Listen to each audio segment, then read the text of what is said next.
আজকে না আসলে ওরা কালকে শিওর আসবি। আরে কাল মানে কোনটা? স্বপ্নের কাল না সরকারি কাল?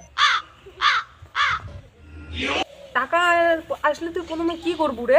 টাকা আসলে আউটফিট মানে প্রথমে প্যান্ট জামা কিনেন, তারপরে এই মোবাইলটা রিচার্জ করেন, 10 মাস থেকে রিচার্জ নাই, গার্লফ্রেন্ডের জন্য 2-4টে জামা কিনেন, আর মার জন্য একটা আলাদা দামের মিষ্টি কিনে নিয়ে যান। বাবা রে, তোর যত স্বপ্ন, আর টাকা যদি না আসে?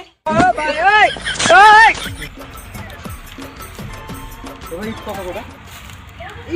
ইট পার পিস তোমার 5.5 টাকা করে পড়বে দাদা। মাত্র 5.5 টাকা। আমি 10 টাকা করে দিও, সব ঈদ দাও। দাদা তো তোর উলে স্বপ্ন টাকা একটা বড় লোক। ওই মেসেজ দিচ্ছে রে, মেসেজ দিচ্ছে কিসের কথা দেখ তো। হে প্রভু স্বপ্ন কিনে স্বপ্ন আছে, টাকা শুধু পথ হারাচ্ছে, বেকার যুবকেরা টাকা পাওয়ার অপেক্ষায় দিন গুনছে।